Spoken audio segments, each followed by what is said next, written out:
আগামী জাতীয় নির্বাচনকে সামনে রেখে প্রস্তুতির চূড়ান্ত পর্যায়ে যাচ্ছে সরকার। এক্ষেত্রে স্বরাষ্ট্র উপদেষ্টা, মন্ত্রিপরিষদের সচিব এবং বিভিন্ন বাহিনীর প্রধানদের সঙ্গে প্রায় 2 ঘণ্টাব্যাপী বৈঠক করেন প্রধান উপদেষ্টা প্রফেসর মোহাম্মদ ইউনূস।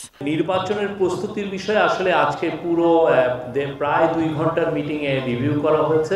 বৈঠকে ডিসেম্বরের মধ্যেই নির্বাচনের প্রস্তুতি শেষ করার নির্দেশ দেওয়া হয়। আইন শৃঙ্খলা রক্ষায় বিভিন্ন বাহিনীর 8 লাখ সদস্যকে প্রশিক্ষণ দেওয়া হবে। এছাড়া 18 থেকে 33 বছর বয়সী নতুন ভোটারদের আলাদা তালিকা করা সম্ভব কি না তা খতিয়ে দেখার কথাও বলা হয়।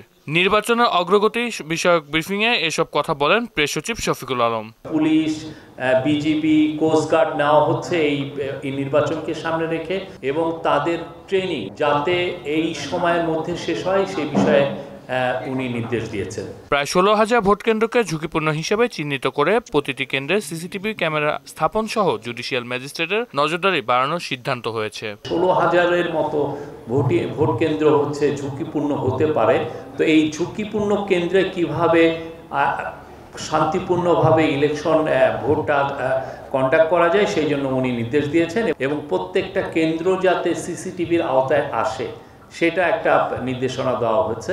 ভোটের আগেই আইন শৃঙ্খলা পরিস্থিতি স্বাভাবিক রাখতে 7 দিনের মধ্যে পুলিশ সদস্যদের নিয়োগের নির্দেশ দেওয়া হয়েছে। তরুণদের জন্য আলাদা বুথের পরিকল্পনাও আছে সরকারের। ভোটের আগের কোনো ধরনের ভায়োলেন্সকে যেন এটা প্রতিহত করা যায়, এবং ভোটের পরেও যেন আইন শৃঙ্খলা পরিস্থিতি যাতে ডিটোরিয়েট না হয় সেটা লক্ষ্য রাখার জন্য কিভাবে 7 দিনের ডিপ্লয়মেন্টে কিভাবে হয় এটা নিয়েও আজকে যথেষ্ট আলোচনা হয়েছে। সংস্কার শেষ হলে রমজান মাসের আগেই নির্বাচন হতে পারে বলে জানিয়েছেন প্রেস সচিব শফিকুল আলম। সংস্কার হয়ে যায় তাহলে সেটা রোজার আগেই ইলেকশন হতে পারে, ফেব্রুয়ারিতে।